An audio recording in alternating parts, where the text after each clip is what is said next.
Thank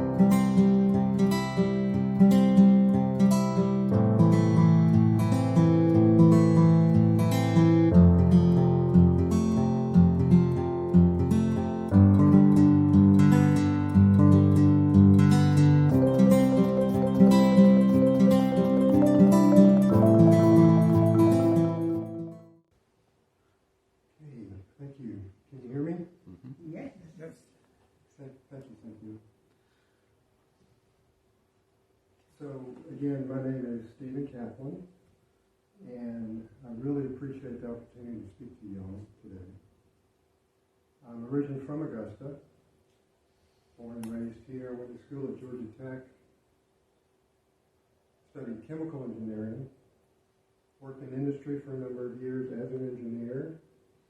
After that, I worked in business for a while, and now I continue to work with people, groups, helping them with forgiveness, self-confidence, ascension, and other modalities.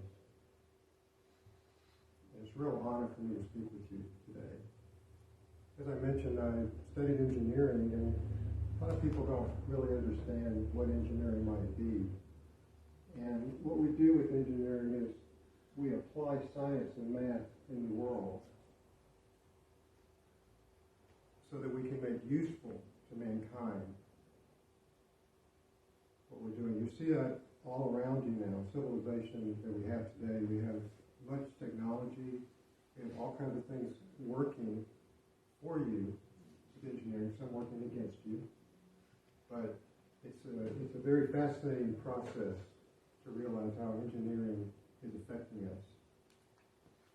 There was another guy that really liked the idea of science, being involved in science and religion. And you may not know this, but our co-founder, Charles Fillmore, wrote a book, and I have a copy of the book here.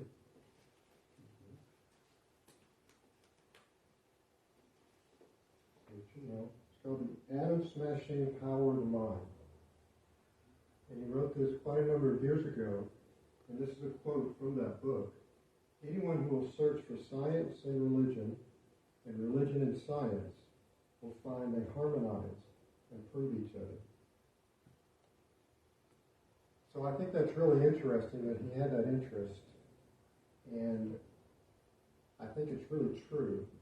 And what we're going to talk about today is searching for some kind of proof. And you saw the topic, oneness paradox. And we're going to talk about oneness, and really, is it real? Can we prove it? But first of all, what is a paradox? Well, it's a contradiction.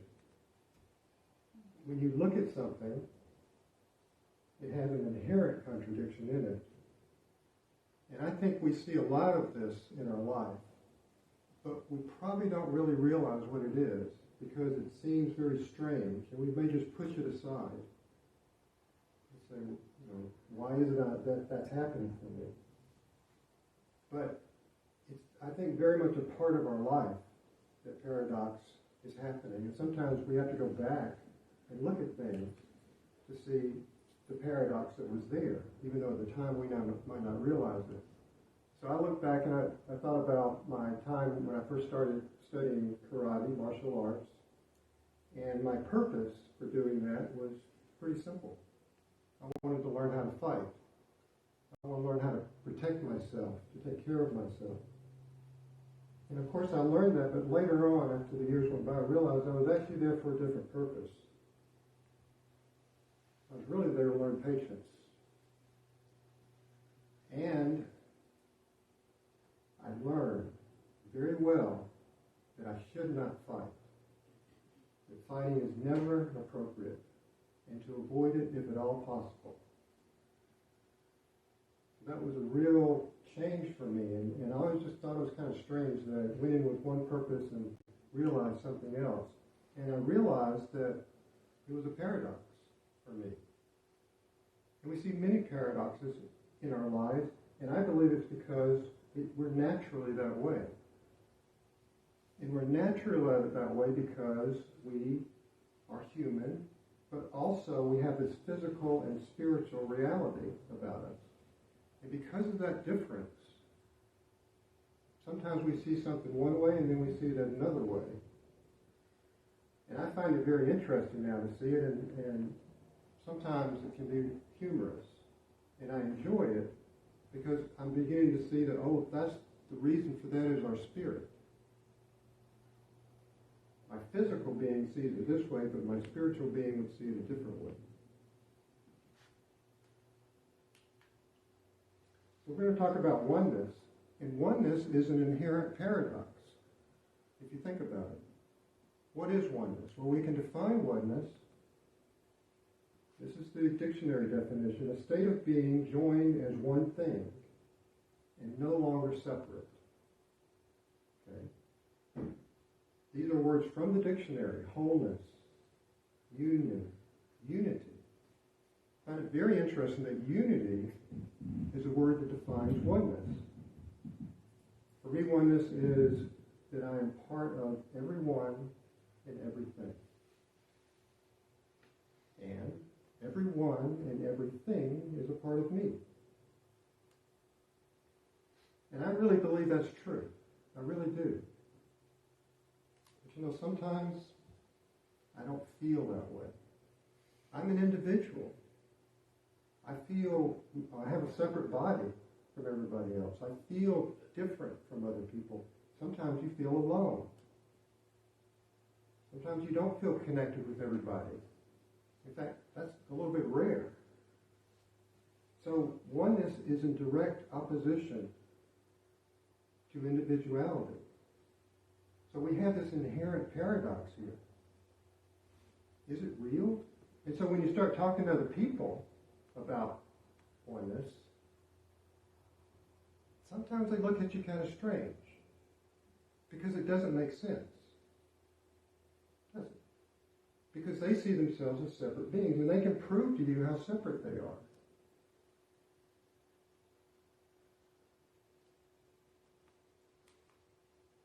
So, can we prove? Is there proof of oneness? Well, scientifically, at the present moment, no. But I'm going to talk to you about a few things now that might indicate we're moving in that direction.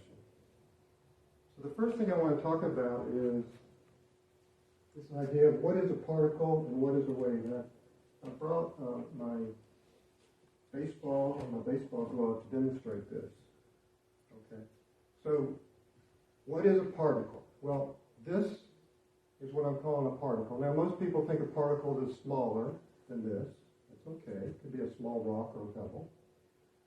But a particle does certain things. It has certain qualities. And so when I throw it up in the air, it comes down. Why does it do that?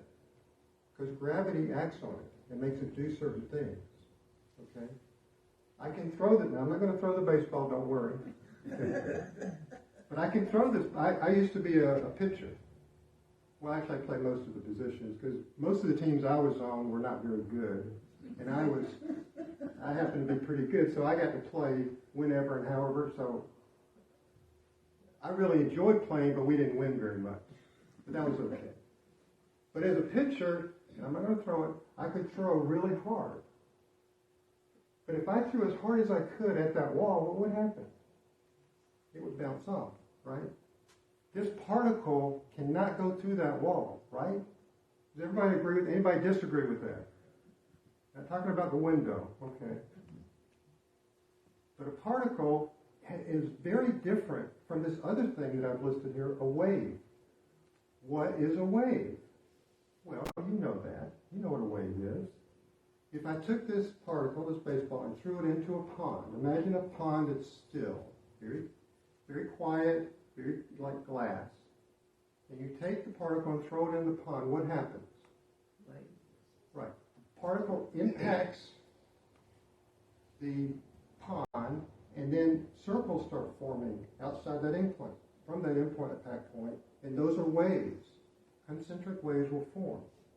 Now, if I threw several baseballs into the same pond, then each impact point would have these concentric waves forming. And those waves would interfere with each other. And you've seen that. If you threw rocks into the lake or whatever you did, You've seen it before. And that is a typical wave. That's a wave pattern. And all waves do that. All of them. So I think hopefully you're really clear right now that there's a big difference between a wave and a particle, right?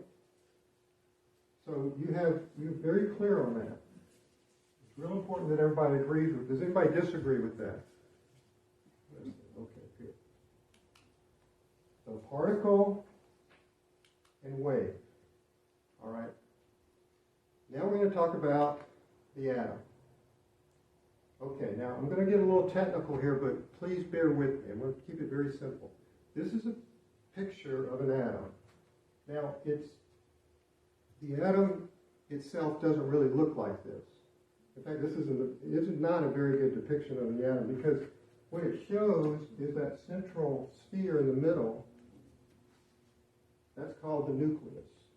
Okay? And going around that nucleus is what's called an electron. And it's shown, the way it's shown, it looks like it's just a moon going around a planet, but actually the electron is much, much smaller than the nucleus, way much smaller, and much further away. But we're not going to get into all that. I don't want to confuse all that. I just want to talk about this thing going around the nucleus inside an atom. And it's called an electron. Now, what is an atom? An atom is the smallest thing that we're made of. In fact, every one of us has millions, billions, trillions of atoms inside of us as part of our being. Everybody. And everything. Everything in our universe is made of these atoms. And every single atom, every single one has an electron, or many electrons, depending on the size of the atom. Every single one. The whole universe, or universes, are made of these things, atoms, and therefore electrons, as far as we know. If there's something outside of our realm of awareness, we don't know it. But this is what we know. Now, about 100 years ago, they were doing some experiments with these electrons. And because of the work that they had done with light, they did this experiment. I'm going to talk about the light in just a minute, but we're just going to talk about an electron now. So they did this electron. And everybody knew. They had studied the atom before. They knew how it worked. I could talk a lot about electrons, I won't. But everybody knew that electrons were a particle. There was no question. But they did this experiment, which I'm not going to talk about. I don't want to confuse you. They did this experiment, and the electron was acting like a wave. All those years, we thought it was a particle. Well, no, it's actually a particle, and it's a wave. It's both. Now, I know this sounds crazy, but this is accepted science now. Everybody that studies this, and many scientists have, and they've repeated the experiments many, many times, because it's so hard to believe. It's crazy. Because you're made of these things.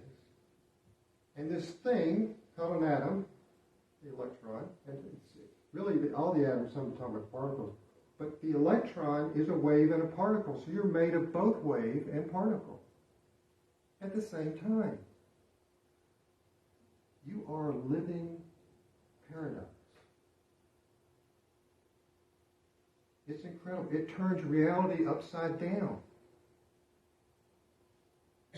Scientists don't really believe it. They don't understand it. They don't know why. They can't explain it. All they know is this is the way it is. Okay? Well, it gets more interesting. The same thing happened with light. About 120 years ago, they were studying light. And at that time, everybody knew that light was a wave.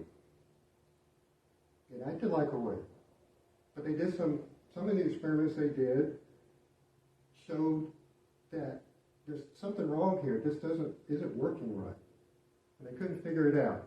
All the scientists in the world couldn't figure this out around the turn of the century. And then this guy, this really, really smart guy came along. You probably heard of him, Albert Einstein. And he actually won the Nobel Prize for this. And he said, no, light is not just a wave, light is also a particle. And he called it a packet of light instead of a particle, or a wave, or a quanta. And that's where we get quantum mechanics. Now, I'm not going to talk about quantum mechanics here because that really upsets people. They just don't understand anything when I mention that word. But Einstein figured it out. And once everybody realized that light was also a particle, all the experiments were explained. It solved all the problems at that time. We got some new problems here I'm about to discuss. But so is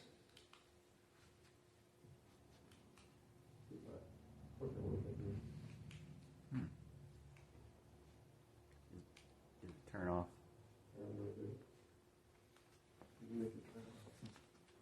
Is light a wave or is it a particle? And is, as I was talking about, is the electron a wave or is it a particle? That's the question. Is it not working? It's not working. What's the advantage? I can sit there and click it for you. I know, but you can, which just touch it. You can't touch it. Just touch it. Yeah. Okay. So the answer to the question, is light a wave or particle? The answer is yes.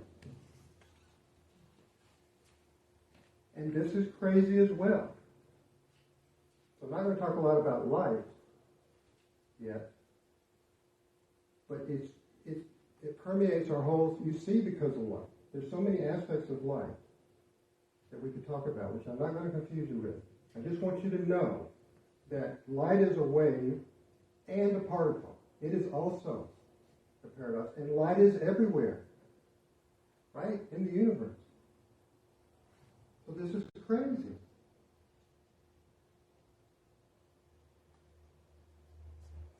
Now I want to talk about this concept called entanglement. I'm going to explain it very simple, okay? So in the laboratory, what scientists can do is create a photon. They can do that in the lab. And they do it with lasers and all, we'll discuss all that, but they produce two of them at the same time. And because they are born together in the lab, they are called twins. So twin photons are, by definition, entangled. And what entangled means is that the characteristics of the first photon is directly affecting the characteristics of the second photon. So when one does something, the other photon does something. It could be the opposite of what the first one does, but it doesn't matter. Whatever the first one does, the other one will do every single time. Every time. Because they're entangled. And so scientists can look at that, measure it, and say, yes, those two photons are entangled. This is real. But the real crazy thing about this is the distance between the photons doesn't matter. Now you must understand, we're talking about light here. So the two photons are communicating with each other at a speed faster than the speed of light, which is impossible. It can't happen.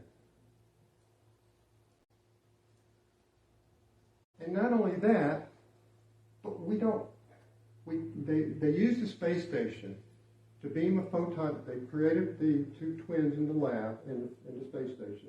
They beamed one down to one spot on the Earth. They beamed the other to another spot on the Earth, and then test the entanglement. And yes, they were still entangled, still communicating with each other. And the distance between the two was over 700 miles.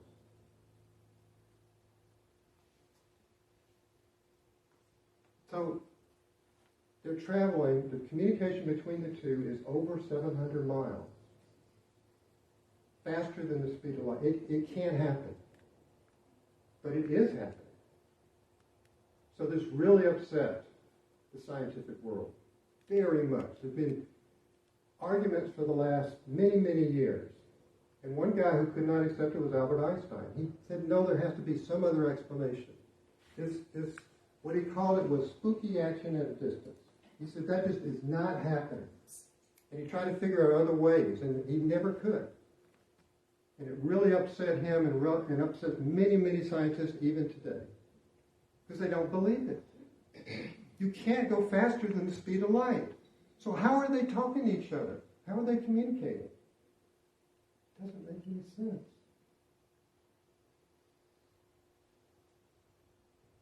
Or maybe it does. So this guy, Einstein, he's a really smart guy. He had this is one of the quotes from him. Matter is energy, energy is light. We are all light beings. So he's saying our essence is light. Now in unity here, that's every day for us, right? We know we are the light connected with it. But this is a kind of an uncommon statement for the vast majority of humanity, that we're light beings. So, if this entanglement is doing what it's doing, doesn't it sound a lot like oneness? Is entanglement the same thing as oneness? Or is it the beginning of the process of learning about oneness? So, we could talk a lot about this. I hope you've understood exactly what I'm trying to share with you in a very simple way. It gets a lot more complex, and we're just scratching the surface on what this process, this so-called entanglement and quantum mechanics can do in the world. And they're doing it in many ways, but we're just touching the surface. Now I want to just switch gears a little bit and talk about the Gospel of Thomas. And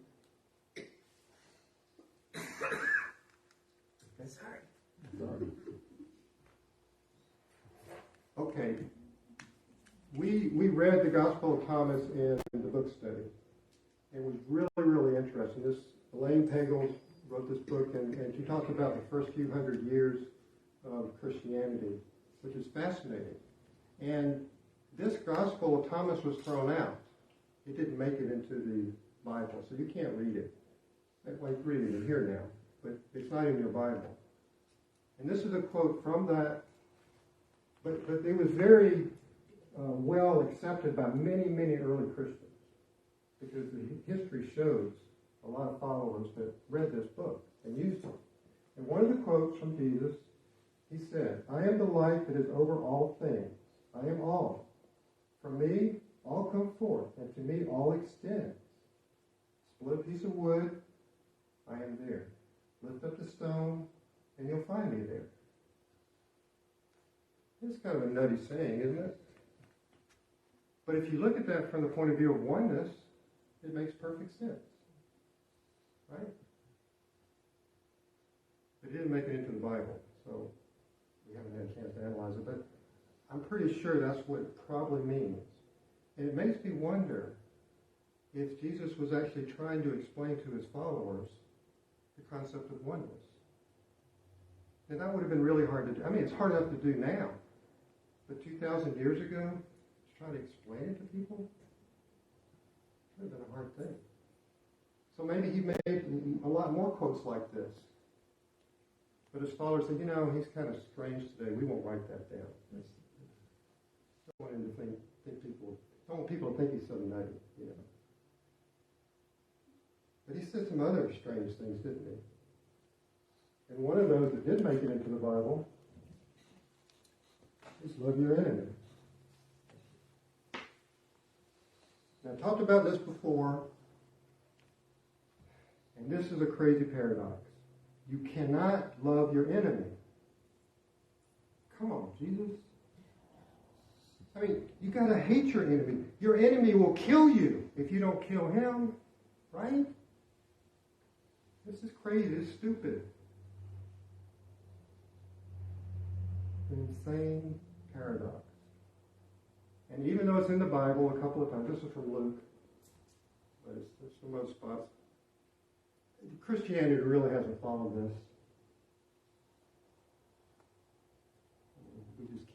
too hard. Why? Because we don't understand oneness. If you understood oneness, you would see this makes perfect sense. Because if you kill something, if you kill somebody, if you destroy somebody, what are you doing? You're destroying yourself. So he demonstrated oneness in his life. And that's why Jesus was so powerful, I believe. But can we follow his example? Well, you probably expected me to say this, yes. With forgiveness. Because the only way you can love your enemy is to forgive.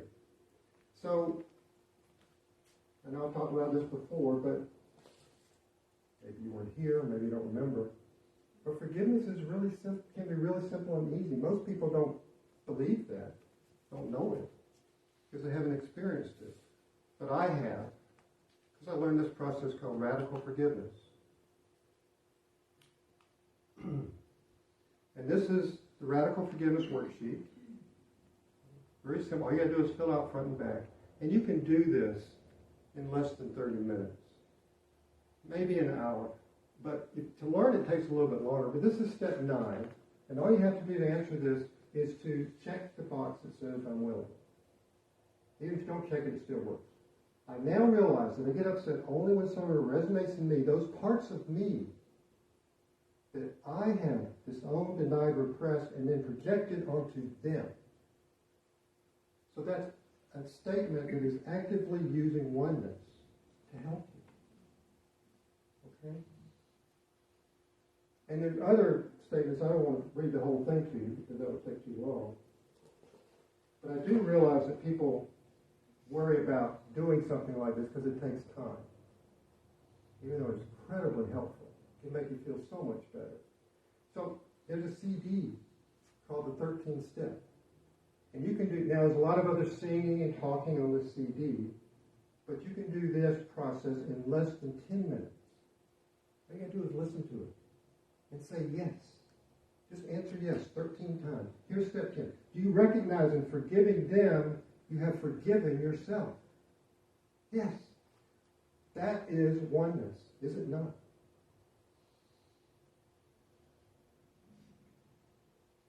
Okay, so I'm not going to spend a lot of time talking about forgiveness, but on this 13-step CD, by the way, Colin talks a lot, and he adds the 4-step process.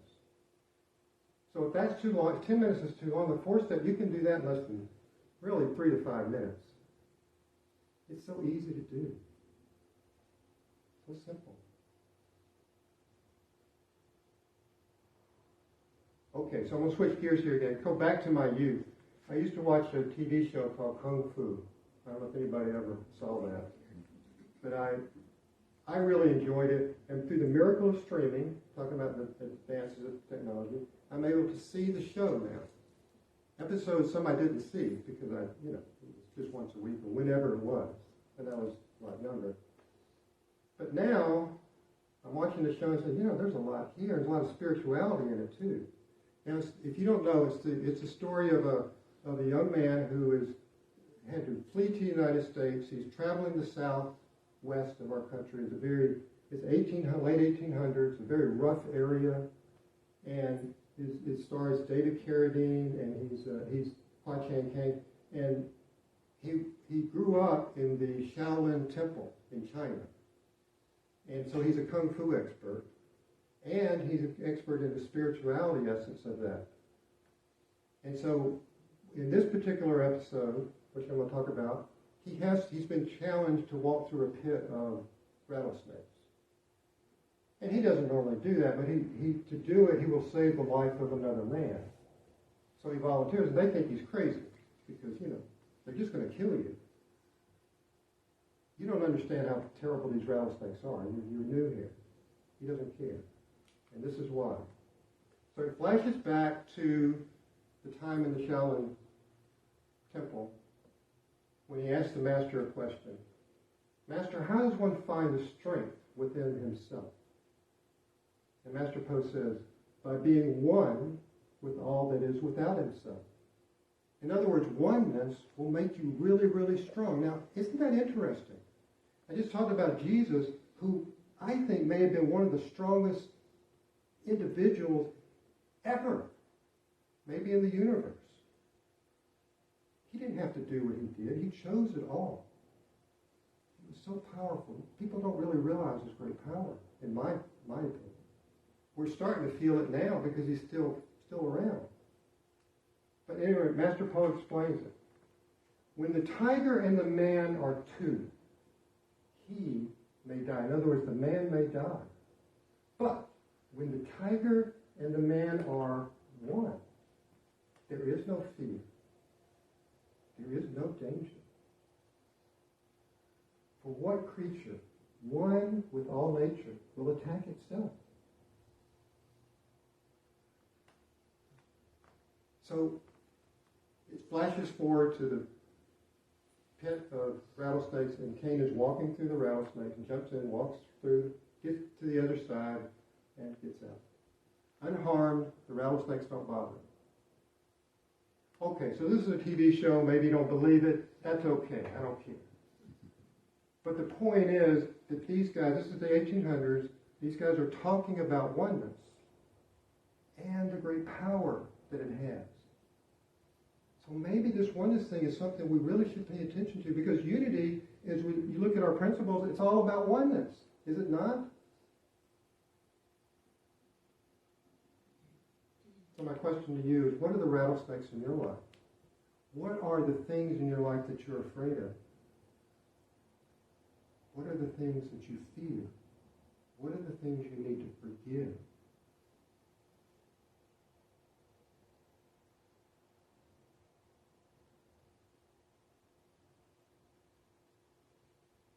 I believe that oneness is much more powerful than any of us realize. That somehow Jesus was sent here for what he did, but also to teach us this. And I think he taught it really well. It's just that we can't grasp it yet. But I think we're beginning to realize that our science is beginning to show us that there is something beyond. And to be honest, scientists don't really understand it. They really don't.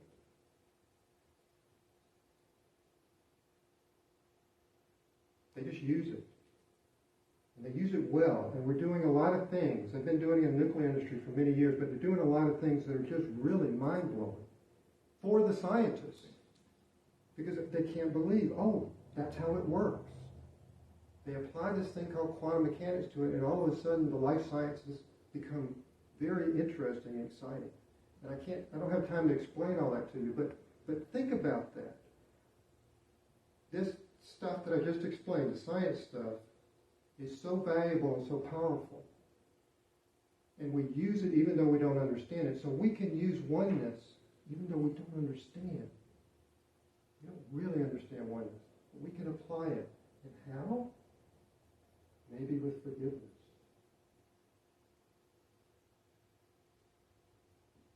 So, as we move into a time of prayer, I'd like to end with this radical forgiveness invocation, and I invite you to listen to the words and see how it fully integrates oneness into your life. May we all stand firm in the knowledge and comfort that all things are now, have always been, and forever will be in divine order, unfolding according to a divine plan. And may we truly surrender to this truth, whether we understand it or not. And may we also ask for supporting consciousness in the feeling, our connection with the divine part of us, with everyone, with everything, so that we can truly say and feel we are one.